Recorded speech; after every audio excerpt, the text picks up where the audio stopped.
अस्सलामु अलैकुम प्यारे दोस्तों। असद उद्दीन ओवैसी के बारे में कौन नहीं जानता।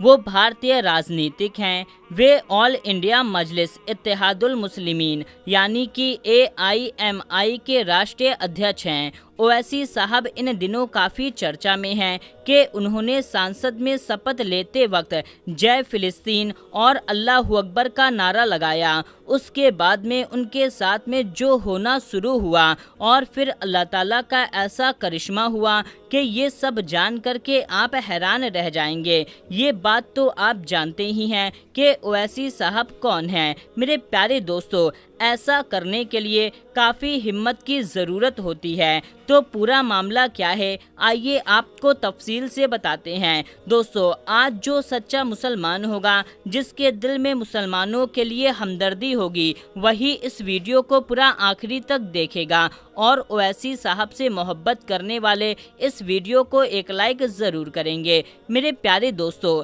जब कहीं पर भी कुछ भी मुसलमानों के खिलाफ होता है तो सिर्फ एक ही नाम सामने उभर करके आता है, वो है असद उद्दीन ओवैसी। असद उद्दीन ओवैसी, जी हाँ दोस्तों, असद उद्दीन ओवैसी साहब ही वो हस्ती हैं जो मुसलमानों की आवाज़ को बुलंद करते हैं, मुसलमानों के साथ खड़े होते हैं।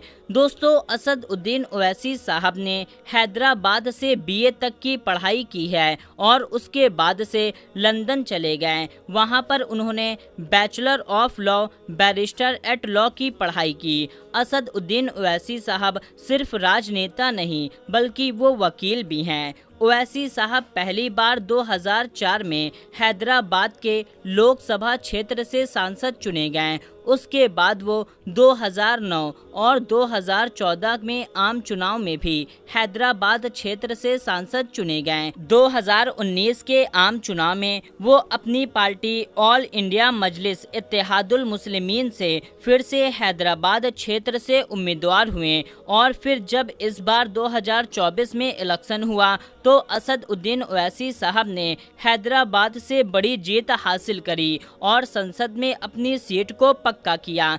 लेकिन 25 जून को शपथ लेने के दौरान ओवैसी साहब ने शपथ लेने के बाद जय भीम, जय मीम, जय तेलंगाना और फिर जय फिलिस्तीन बोला। उसके बाद में तकबीर अल्लाह अकबर पर अपनी बात को ख़त्म कर दिया। लेकिन जैसे ही ओवैसी साहब ने जय फिलिस्तीन बोला तो संसद में हंगामा हो गया। जितने भी BJP के सदस्य थे उन्होंने हंगामा करना शुरू कर दिया और तब से लेकर अब तक न जाने क्या क्या ओवैसी साहब पर टिप्पणी की जा रही है। कुछ लोग ओवैसी साहब को हमास का आदमी बता रहे हैं तो कुछ लोग पाकिस्तान का आदमी बता रहे हैं और काफ़ी गालियां भी दे रहे हैं। यहाँ तक कि राष्ट्रपति के पास भी ये सिफारिश कर दी गई है कि ओवैसी साहब की संसद की सदस्यता ख़त्म कर दी जाए। लेकिन दोस्तों, यहाँ पर गौर करने वाली बात ये है कि अगर जय फिलिस्तीन का नारा लगाना हिंदुस्तान में कोई जुर्म होता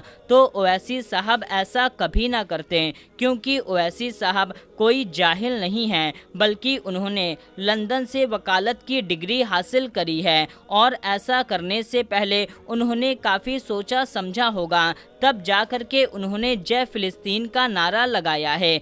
अगर ये हमारे संविधान के खिलाफ होता या हमारे कानून के खिलाफ होता तो ऐसी बात, ऐसी हरकत ओवैसी साहब कभी ना करते, क्योंकि वो संविधान और कानून को पालन करने वाले शख्स हैं। लेकिन उनके खिलाफ मीडिया पर और सोशल मीडिया पर काफ़ी बातें चलाई जा रही हैं। उनके सदस्यता को रद्द करने की बात की जा रही है, यहाँ तक कि उनको जेल में डालने या उनको कड़ी से कड़ी सज़ा देने की बात की जा रही है। तो दोस्तों, मेरे हिसाब से ऐसा कुछ नहीं होने वाला है, क्योंकि ओवैसी साहब एक पढ़े लिखे इंसान हैं और उन्होंने जो भी किया है संविधान और कानून को मद्देनज़र रखते हुए ऐसा किया होगा।